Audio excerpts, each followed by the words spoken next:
What's up, guys? Welcome to day 4 in my Climbing to 1700 series on chess.com Rapid. Currently, we are sitting at 1598 elo after coming off a draw in last episode. We are 1-1-1 right now, so hopefully we can get a nice win today. We are playing a fellow from India, and we get the white pieces once again. I mean, we've been white every game so far, so today I'll just play e4. We see a Caro-Kann. So I made a video on the Hillbilly Gambit. Sometimes I play it, sometimes I don't. I could play it today for fun, but yeah, let's play it, let's have some fun. He's also like 80 lower than me. That's kind of annoying, but that's also what happens when you play a 10-5 time control, because the pool is much smaller. Okay, so also instead of taking here, we drop our bishop back, because this leads to the Hillbilly Schaffer Gambit, which it's quite fun for white. It's a good way to get a Caro-Kann player out of their comfort zone, but yeah, it's a pretty fun opening if you kind of want to shock Caro-Kann players. So he plays g6, that's the best move. We will drop our queen back to h4.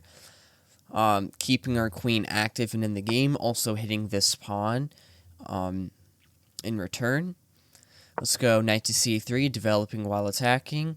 He can either play bishop to g7, giving us the pawn, or he can play bishop to f5, developing while attacking. Doesn't really matter. Either way, we're going to get f3 on the board, and sure, we are going to be down a pawn at the end of the day, but we'll have more development, and it will lead to a pretty fun position. So, let's see. So yeah, we see bishop to f4. We will just push up to f3. He'll most likely take, yep. Now we take back. And yes, we are down a pawn completely, but we're up in development. I mean, it's 4 pieces to 2 right now. We can castle and then get a nice rook. We can also play d3, which I'm going to play right now, and this opens up the bishop to trade off this fianchettoed bishop. So we could play it now, or we could castle kingside. If we play it now, we also have the option to castle queenside as well. But, I think I'll play it right now, actually. Yeah. And now we can castle. d4 is also an option. I went with d3 because it's a little safer. But that's also an option you can play in this opening. It's a pretty offbeat opening, but like I said earlier, it's a fun way to get Caro-Kann players out of their comfort zone. And also trading off this fianchettoed bishop is crucial, because as you know, fianchettoed bishops are extremely powerful, and this is a big-time defender on the king side. Now all these dark squares are going to be a lot weaker, and our queen can have easy entry to h6, our knight can get in, we can, of course, castle, maybe even sacrifice for the knight to get my queen to h7 eventually. This bishop can be helpful, applying good pressure here if the rook ever moves. And this knight can also come in this way. That's just some of the brief ideas we were looking at. We also could castle queenside and then look to go for a pawn storm as well. I think in this game I'm just going to castle kingside. Okay, so He does move the rook over. I'm kind of torn if I should take, because if I don't take, he can drop back, and then he retains the bishop. Yeah, I'm going to trade. I mean, that's the whole reason why we played that move. And now I'll just castle. Okay, so what are we looking at right now currently? We're down a pawn, but we have a queen out, 2 knights, and a bishop. He still needs to develop his knight, and his queen's not in the game. This rook is not active, and we can easily get our rooks in the game. And his king is much more in the open. Like, our queen is very good, and our knight can come in. So, and then I might go here. Maybe looking to sacrifice the rook. Also, if these pieces ever move, we can look to get a rook here, because this bishop is attacking it. So this pawn would be double attacked if this file opens up for my rook. But that would take a long time, so I'm not really banking on that right now. Okay. I really like knight e4 because think about it. What are we doing here? We're attacking this knight, and this is the only defender of this h7 pawn. Sure, the rook can get in, of course, but he also left this pawn extremely weak. So I think I'm going to play this move. It also, in the meantime, stops knight to c5. So I'm going to go for it. If he takes with the bishop, that's fine. We're just opening up this file even more. And we have the bishop over the knight, so that's pretty good most of the times. Because I typically prefer bishops, I would say, over knights, but I guess it completely depends. We also can... Okay, so he decides to take with the knight. I did not plan on that.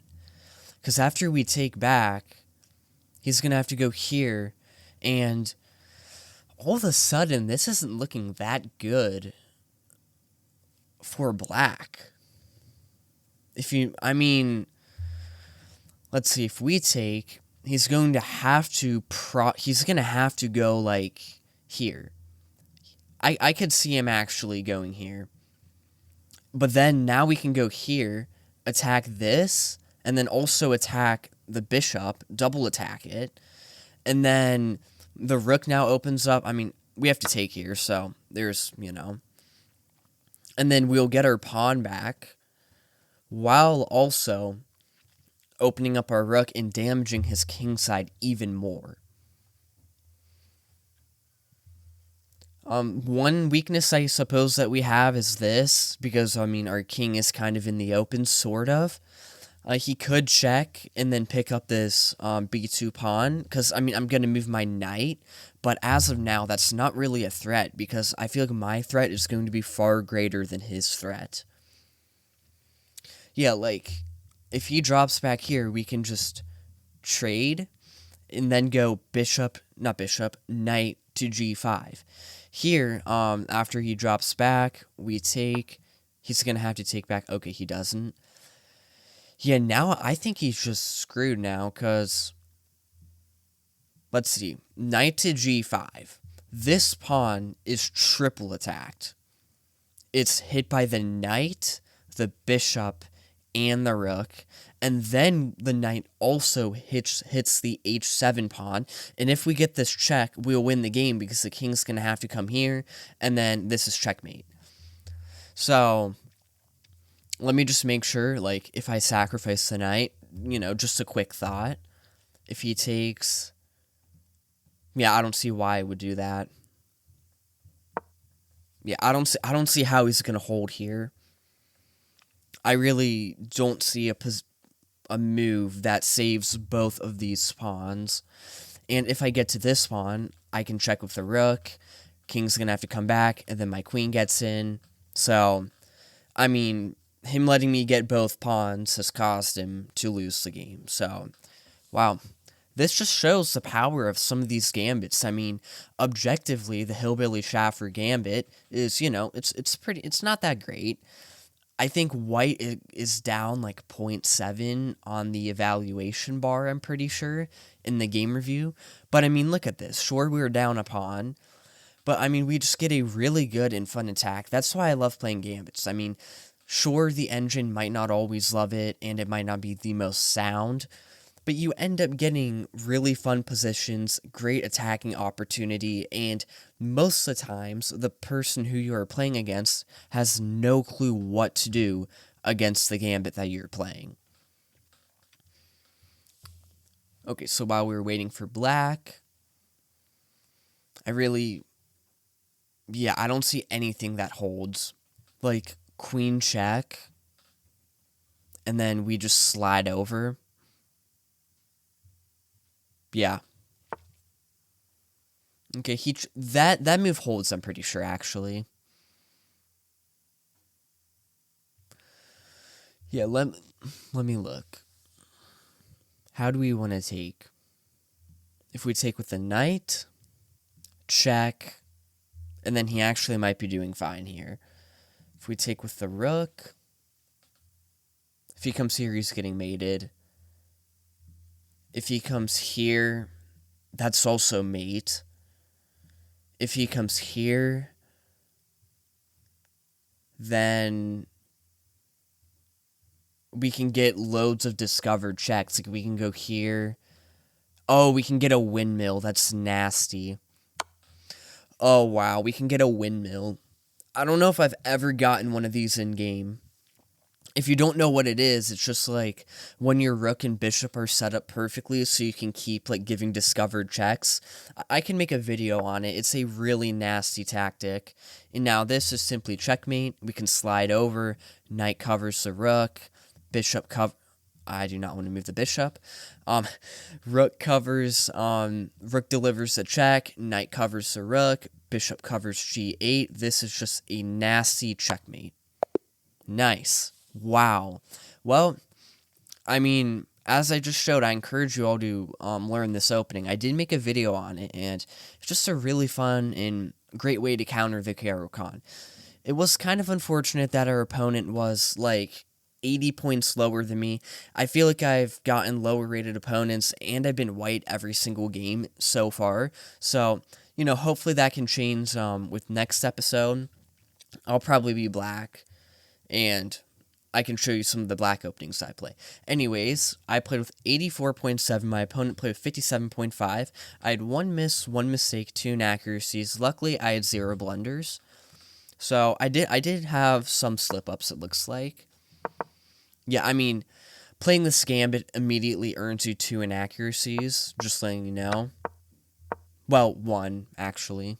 But yeah, as you see here, black is up about 0.7. So Engine doesn't love it. It says we have some compensation for the pawn, but not quite enough. But, I mean, I don't really care. I'm not playing a gambit for the Engine to like it. I'm playing it to have some fun and drive the black or white out of their comfort zone. So yeah, this is a great move. Just giving up the pawn for extra development. All pretty much theory so far. Yeah, I mean, I didn't think this move was that good, because it just weakened this pawn too much. Because, I mean, you can for sure forget about this bishop. It's pretty sneaky in a lot of openings. Now, so trading down was a miss. They want knight here, and then after I take, we get this. No, I take that back. We don't, because the knight. Well, interesting. So I'm still at 0.5, so I have more than enough compensation for the pawn. That was a mistake. Interesting. They like queenside castle. Probably I can just like allow for a nice pawn push. I mean, his kingside is pretty ripped open, so I can just go for a pawn push, go here, get my rooks over, I'd assume, and then just kind of go ham on the kingside. But Engine does not like kingside castle. Yeah, this is just kind of a slow move. I think this was a lot better because it defends this knight, which opens up this move. It isn't an accuracy, so they love h3, I guess, just to set this up, which I did know that was an idea. I just have never really played it. So that was a blunder, and then now this just allows for me to get this. I mean, yeah, I'm just attacking absolutely everything. Check. If he were to go here, we just get a windmill. This is what a windmill is. We just pretty much, well, he can block. But, like, if he were to go here, we can check here. And then just keep giving these discovered checks. It's so nice. It's probably my favorite tactic. And if he goes here, and then we have mate. So that's what happened in the game. Pretty good game. I mean, the attacking power of the Hillbilly Gambit is quite strong. And like I said already, I'd recommend you all to look into it at least a little bit. Just explore and look into some of these fun gambits. It's just a way to spice up your openings and a way to keep things fresh and fun. And kind of, you know, sway away from some of like the big time mainline openings. I mean, of course, those are great and all, but it's just a, you know, fun way to explore new things. Alright, well, anyways, thank you all so much for watching. I'll see you all next time.